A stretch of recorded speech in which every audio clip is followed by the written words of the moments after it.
Hello everyone, welcome to you all study for maths. तो चलिए कुछ ज्ञान बांटना शुरू करते हैं। आज का टॉपिक है हमारा derivatives of function in a parametric forms. Parametric forms में हमारा डिफरेंशिएशन किस तरीके से होता है उसके बारे में मैं बताऊंगी। पैरामेट्रिक फॉर्म्स मीन्स अगर हमारा फंक्शन जो है वो किसी दूसरे के साथ डिफरेंशिएट हो रहा है, मतलब जनरली हम लोग हमारे फंक्शन को किसके साथ डिफरेंशिएट करते थे, एक्स के रिस्पेक्ट में डिफरेंशिएट करते थे। तो हमारा फंक्शन किसी दूसरे के साथ डिफरेंशिएट हो रहा है मीन्स अगर हमारे फंक्शन में थीटा के हिसाब से वैल्यूज दी हुई है तो वो उसके हिसाब से डिफरेंशिएट होगा। अगर टी के हिसाब से हमारा फॉर्म दिया हुआ है डिफरेंशिएट करने के तो वो टी के हिसाब से डिफरेंशिएट होगा। एक सिंपल पैटर्न में मैं अगर आपको समझाऊं तो उसका मीनिंग ये है कि आपको हमेशा देखना है कि आपका जो फंक्शन है वो किसके रिस्पेक्ट में दिया हुआ है। क्या वो थीटा की रिस्पेक्ट में फंक्शन है, या क्या वो हमारा टी की रिस्पेक्ट में फंक्शन है, क्या ये हमारा एक्स के रिस्पेक्ट में फंक्शन है, या वाई की रिस्पेक्ट में फंक्शन है। जनरली फंक्शन जो है वो टी, थीटा एंड हमारा एक्स के रिस्पेक्ट में ही होगा, क्योंकि हम अगर बोर्ड के एग्जाम के हिसाब से देखें तो हमारे को अभी यही तीन फॉर्म सिखाए गए हैं। कौन सा? एक टी वाला फॉर्म, एक थीटा के लिए और एक एक्स के लिए। हमारा जो फंक्शन है इन्हीं के बीच में डिफ्रेंशिएट होता है। थीटा, टी एंड एक्स, इन्हीं के रिस्पेक्ट में डिफरेंशिएशन पॉसिबल है हमारे बोर्ड एग्जाम में। ओके, तो इसलिए ज़्यादा ना टेंशन लें आप, इन्हीं के बीच में हमारा डिफरेंशिएशन होगा। बट आप लोगों को किस तरीके से देखना है, यहाँ पे देखिए मैंने एक एग्जाम्पल लेके समझाया है। फर्स्ट एग्जाम्पल है हमारा x इक्वल्स टू 480 का square and y equals to 280 square. ठीक है, यहाँ पे हमारे दो फंक्शन है, दोनों के जो रिस्पेक्ट में हमारा डिफरेंशिएशन किसके रिस्पेक्ट में हो रहा है, टी के रिस्पेक्ट में होगा। क्यों? क्योंकि फंक्शन हमारा टी की रिस्पेक्ट में दिया हुआ है। यहाँ पे भी आप देखिए टी में ही है, यहाँ पे भी टी में ही है। तो बस हम पहले हमारी वैल्यू लिखेंगे, एक्स की अलग वाई की अलग। यहाँ पे हमको लिखना है differentiate with respect to T. देखिए वहाँ पे अगर आप लोग नहीं भी लिखते थे, जैसे एक्सरसाइज अभी तक हम लोगों को कौन सी थी 5.5 तक, 5.5 एक्सरसाइज तक आप लोग अगर ये नहीं भी लिखते थे कि differentiate with respect to X Y Z, किसी की भी रिस्पेक्ट में जब हमारा डिफरेंशिएशन होता था तो हम लोग नहीं लिखते थे कि डिफरेंशिएशन हम इसकी रिस्पेक्ट में कर रहे हैं। बट जब हमारी इस टाइप के क्वेश्चंस की बात आएगी तब आपको लिखना है, ये फिक्स है, तब आपको लिखना है कि किसके रिस्पेक्ट में आप डिफरेंशिएट कर रहे हैं, बिकॉज ये भी यहाँ पे इंपॉर्टेंट होता है। ये जो लैंग्वेजिंग है वो इस एक्सरसाइज में इंपॉर्टेंट होगी, क्योंकि यहाँ पे हमको बताना पड़ेगा ना कि किसके रिस्पेक्ट में हम डिफरेंशिएशन कर रहे हैं। पैटर्न अलग है, क्वेश्चन अलग होंगे, तो इसीलिए हम लोग को बताना भी, सॉल्यूशन जो है वो अलग पैटर्न में होगा। इसलिए ये याद रखिए कि हमारी एक्सरसाइज 5.6 में हमको ये हर क्वेश्चन में लिखना पड़ेगा कि हमको किसके रिस्पेक्ट में डिफरेंशिएशन करना है। तो देखिए यहाँ पे किसके रिस्पेक्ट में हो रहा है, टी के रिस्पेक्ट में। तो differentiation with respect to T, T के रिस्पेक्ट में हमने डिफरेंशिएशन किया। एक्स का differentiation D X by D T. यहाँ पे 4 जो है वो एज इट इज रहेगा। डिफरेंशिएशन जो है वो पावर की वैल्यू का रहेगा, मतलब टी स्क्वायर मतलब हमारा जो स्क्वायर वाली टर्म है वो बाहर आएगी, बिकॉज डिफरेंशिएशन का फॉर्मूला क्या होता है, एक्स की पावर 10, तो एन जो बाहर आ जाता है एक्स में से n-1, यही हमारा फॉर्मूला होता है। एक्स की पावर एन का फॉर्मूला क्या होता है, एन बाहर आ जाता है, एक्स में से एन की जो पावर है उसमें से 1 माइनस हो जाता है। तो यहाँ पे पावर क्या हमारी 2 है, 2 बाहर आ गई, 2 में से 1 जाएगा तो क्या बचेगा हमारा 1। तो 280, और यहाँ पे पावर 1 थी तो 1 की पावर 1 ही रहती है। ये तो समझ में आ गया। अब यहाँ पे देखिए आप लोग, एक बार मैं और समझाती हूँ। यहाँ पे क्या है 480 स्क्वायर, डिफरेंशिएशन किसके रिस्पेक्ट में हो रहा है, टी के रिस्पेक्ट में हो रहा है। तो ये जो 4 है ये तो कांस्टेंट, ये तो एज इट इज रहेगा। यहाँ पे इन टर्म्स दो, देखिए ए जो है वो कांस्टेंट नहीं माना जाएगा। क्यों? क्योंकि वो हमारे टी के फंक्शन के साथ में है। मैंने पहले ही बता रखा है कोई भी कांस्टेंट टर्म अगर किसी फंक्शन कॉफिशिएंट के साथ में है तो वो कभी भी कांस्टेंट एज्यूम नहीं होती है। हाँ, उसका इंडिविजुअल डिफरेंशिएशन होगा तो वो जीरो होगा, बट अगर वो किसी टर्म के साथ है तो वो जीरो नहीं एज्यूम होती।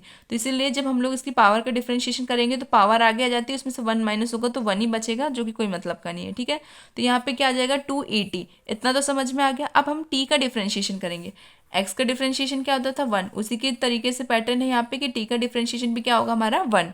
ठीक है, ये हमारे एक्स की जगह पे बस टी है, तो यहाँ पे टी का डिफरेंशिएशन इज 1। आई होप यहाँ पे कोई डाउट नहीं है। अब 2 8 का मल्टीप्लाई होगा तो क्या आएगा हमारा 80, ये हमारी हो जाएगी इक्वेशन 1। तो D X upon D T which is equals to 880 which is equation 1। यहाँ तो कोई डाउट नहीं है। अब वाई में देखते हैं। वाई का डिफरेंशिएशन भी किसके रिस्पेक्ट में होगा, हमारा टी की रिस्पेक्ट में। तो D Y by D X equals to, अब यहाँ पे भी वैल्यू पावर में है तो ये जो पावर है ये आगे आएगी और बाकी टर्म जो है एज इट इज रहती है। तो 2 इंटू 2, 80 वाली term as it is, T का डिफरेंशिएशन इज 1। यहाँ तक समझ में आया। अब देखिए 2 इंटू 2 इज 4, 80 का 1 से मल्टीप्लाई तो वो 80, तो ये इक्वेशन कौन सी होगी हमारी, इक्वेशन 2। तो अब हम सॉल्व करेंगे from equation 1 and 2। Equation 1 and 2 से देखिए क्या सॉल्व करने पे आ रहा है, dy/dx। हमको क्या फाइंड करना होता है फंक्शन में, अभी तक हमने हर फंक्शन में dy/dx ही फाइंड किया है, dt एंड dx/dt ये फंक्शन हमको फाइंड नहीं करनी है, हमको dy/dx फाइंड करना है। बट फंक्शन तो d के रिस्पेक्ट में था और हमको dy/dx फाइंड करना है, तो वो किस तरीके से सॉल्व होगा वो दिखाती हूँ मैं आपको। dy/dx, सॉरी यहाँ पे dy का फंक्शन में क्या वैल्यू है हमारी, देखिए dy/dt, तो वही हम यहाँ पे लिखेंगे dy/dt। एंड यहाँ पे dx का क्या फंक्शन है हमारा, dx/dt। ठीक है, तो dx/dt एंड dy/dt, इसका मीन्स है मैंने पहले ही बता रखा है, कोई अपॉन वाली वैल्यू अगर मल्टीप्लिकेशन में जाती है तो उसका डिनोमिनेटर की जो वैल्यू है, ये टर्म है, वो ऊपर आ जाती है और जो ऊपर की टर्म है वो डाउन में आ जाती है। यहाँ तक कोई डाउट नहीं है, वही यहाँ पे किया है, dy/dt एज इट इज, नीचे वाली टर्म क्या थी dt, तो dt ऊपर आ गया एंड dx जो है वो उसके नीचे साइड में। अब देखिए ये dt एंड ये dt सेम है, तो इसमें से dt से कट जाएगा, क्या बचेगा हमारा dy/dx, वही मैंने यहाँ पे लिखा है dy/dx। अब हम क्या करेंगे, dy/dx में डायरेक्टली वैल्यू पुट करेंगे, तो वैल्यू क्या है हमारी, देखिए आगे सॉल्यूशन, एक y की वैल्यू है 480 एंड x की वैल्यू है हमारी 80, तो बस dy/dx। अब हमारी y की वैल्यू क्या है 480 एंड x की वैल्यू क्या है 80, तो हमारा 80 से 80 कैंसिल हो जाएगा, 4 से 8 कैंसिल होगा तो क्या बचेगा 2, तो ओवरऑल आंसर क्या आ रहा है, dy/dx की वैल्यू क्या आ रही है 1/2 आ रही है। यहाँ तक समझ में आ गया। अब हमने t में तो देख लिया, अब हम देखते हैं हमारे थीटा वाले फंक्शन में, मीन्स ट्रिग्नोमेट्रिक फंक्शन में। Example 2, y equals to a sine theta and x equals to a cos theta. Okay, तो आप लोग यहाँ पे देखिए, हम लोगों की पहले इधर साइड में x की टर्म सॉल्व होती है, इधर साइड y की टर्म सॉल्व होती है। ओके, तो आप लोग यहाँ पे देखिए, मतलब आप लोग लाइन वाइज चलें, पहले x का सॉल्व करें फिर y के लिए देखिए। तो पहले x हम देखते हैं, तो x की जो टर्म है वो क्या है, x equals to a cos theta. अब यहाँ पे फंक्शन किसके फॉर्म में चल रहा है, थीटा के फॉर्म में, तो डिफरेंशिएशन भी किसके फॉर्म में होगा, थीटा के फॉर्म में। तो यहाँ पे क्या लिखेंगे हम लोग, differentiation with respect to theta, theta की रिस्पेक्ट में हमारा डिफ्रेंशिएशन होगा, एक्स का डिफ्रेंशिएशन थीटा की रिस्पेक्ट में dx/d थीटा इक्वल्स टू, यहाँ पे देखिए a तो कांस्टेंट वैल्यू है तो उसका डिफ्रेंशिएशन कोई मतलब नहीं है, बट इसके साथ मल्टीप्लिकेशन में इसलिए वो एज इट इज आएगा, तो a as it is, cos का डिफ्रेंशिएशन क्या होगा माइनस का साइन थीटा, एंड थीटा का डिफ्रेंशिएशन क्या होगा 1 होगा, क्यों, एक्स की टर्म के हिसाब से ही ये टी और थीटा होते हैं, इसीलिए इनका डिफरेंशिएशन क्या होता है 1 होता है। जैसे एक्स का डिफरेंशिएशन 1 होता है उसी तरीके से टी का और थीटा का डिफरेंशिएशन भी 1 ही होता है। सिर्फ वाई का डिफरेंशिएशन क्या होता है dy/dx, वहीं पे u का डिफरेंशिएशन भी du/dx होता है। तो इनका डिफरेंशिएशन इस पैटर्न में चलता है, बट x, t और थीटा का डिफरेंशिएशन जो है वो हमेशा वैल्यू 1 ही आती है। तो बस वैल्यू 1 लिख दी, कॉस का डिफरेंशिएशन इज माइनस का साइन थीटा, तो माइनस का a साइन थीटा, तो वही यहाँ पे हमारी वैल्यू आ गई। तो ये हमारी कौन सी वैल्यू हो गई, इक्वेशन 1 वाली वैल्यू हो गई। अब आप लोग देखिए यहाँ पे क्या आया, y equals to a cos theta, तो यहाँ पे डिफरेंशिएशन किसके रिस्पेक्ट में होगा, थीटा की रिस्पेक्ट में, तो differentiation with respect to theta, मैंने गलती से t ही लिख दिया, इसके लिए सॉरी। हाँ, यहाँ पे है ना थीटा की रिस्पेक्ट में डिफरेंशिएशन होगा, तो y का डिफरेंशिएशन इज dy/d थीटा, फिर यहाँ पे a जो है कांस्टेंट वैल्यू तो वो एज इट इज रहेगी, एंड कॉस थीटा का डिफरेंशिएशन क्या होगा, कॉस थीटा का differentiation is sine theta, sorry sorry sorry sorry sorry यहाँ पे क्या है y साइन थीटा, मैंने गलती से क्वेश्चन गलत लिख दिया, y equals to a sine theta. ठीक है, तो यहाँ पे क्या इसका डिफरेंशिएशन होगा, differentiation with respect to theta, theta की रिस्पेक्ट में डिफरेंशिएशन होगा, y का डिफरेंशिएशन dy/d थीटा। ठीक है, और यहाँ पे आप लोग देखिए एक जो है कांस्टेंट है एज इट इज रहेगा, साइन का डिफरेंशिएशन होता है कॉस थीटा एंड थीटा का डिफरेंशिएशन होता है 1, ओवरऑल क्या आ रहा है dy/d theta which is equals to a cos theta. ठीक है, ये हमारी वैल्यू आएगी 1 नहीं, सिर्फ a कॉस थीटा, ये हमारी वैल्यू है, ये हमारी इक्वेशन 2 है। यहाँ तक समझ में आया, इक्वेशन 1 थी हमारी माइनस a साइन थीटा, और हमारी y की इक्वेशन क्या है a कॉस थीटा, पुट कर दीजिए, dy/dx फाइंड करते, तो फ्रॉम इक्वेशन 1 एंड 2 dy/dx किस तरीके से फाइंड करते हैं मैंने बता ही दिया है, dy theta and dx theta, theta से थीटा कैंसिल हो गया तो वैल्यू बच रही dy/dx, तो dy क्या है हमारा a कॉस थीटा एंड हमारा dx क्या है हमारा a साइन थीटा, माइनस ये नीचे साइड था तो इसके आगे माइनस है, ठीक है, इसके साथ में नहीं है, आगे माइनस है, दोनों वैल्यूज में माइनस आएगा। अब देखिए यहाँ पे cot cos upon sine is cot theta, तो वही यहाँ पे लिख दिया मैंने dy/dx, माइनस साइन का भी ध्यान रखना, हाँ minus as it is cos cot theta. ठीक है, ये समझ में आ गया आपको। अब हम चलते हैं नेक्स्ट एग्जाम्पल में, एग्जाम्पल 3 देखिए, एग्जाम्पल 3 है हमारा x equals to A sine theta and y equals to B sine theta. यहाँ पे भी दो फंक्शंस हैं। सबसे पहले यहाँ देखेंगे आप लोग x equals to A sine theta, differentiate with respect to theta, क्योंकि थीटा फंक्शन में है ना बच्चों। आप लोग को एक चीज़ ध्यान रखनी कि फंक्शन में क्या है। अगर फंक्शन में t होता तो हम लोग t के रिस्पेक्ट में डिफ्रेंशिएट करते, अगर फंक्शन में x होता तो x के रिस्पेक्ट में डिफ्रेंशिएट होता, अगर फंक्शन में y होता तो y के रिस्पेक्ट में डिफ्रेंशिएशन होता, और अगर थीटा है तो थीटा के रिस्पेक्ट में डिफ्रेंशिएशन होगा। बोर्ड एग्जाम में x y and t and theta इन्हीं चार फॉर्म में हमारा डिफ्रेंशिएशन है। ठीक है, इस एक्सरसाइज में 5th चैप्टर में हमारा जो डिफरेंशिएशन है वो X Y T and theta इन्हीं चार फॉर्म में चलेगा, इससे आगे नहीं है। ओके, तो वैसे भी कंफ्यूज ज़्यादा ना हो।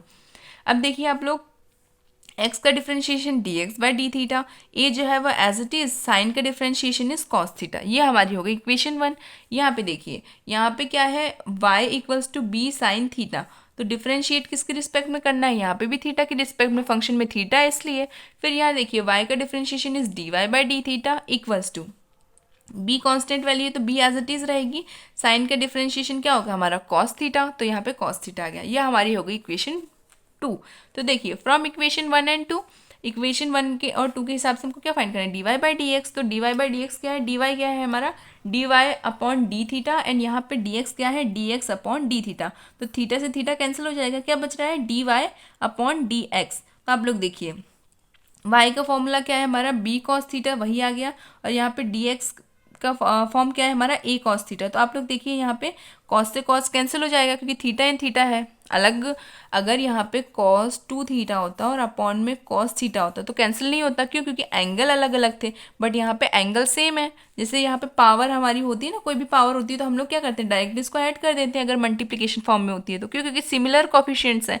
उसी तरीके से यहाँ पे कि एंगल सेम है। ठीक है, हमारे जो ट्रिग्नोमेट्रिक फंक्शन है उसके एंगल्स भी सेम है, ट्रिग्नोमेट्रिक फंक्शन भी सेम है, तो इसलिए कैंसिल आउट हो गए। तो क्या बच रहा है हमारा final answer, D Y by D X which is B by A. ये हमारा फाइनल आंसर है। आई होप आपको इसमें कोई डाउट नहीं होगा। चलिए अब नेक्स्ट एग्जाम्पल भी देखते हैं। यहाँ पे एग्जाम्पल देखिए, x equals to A cos theta and y equals to B cos theta.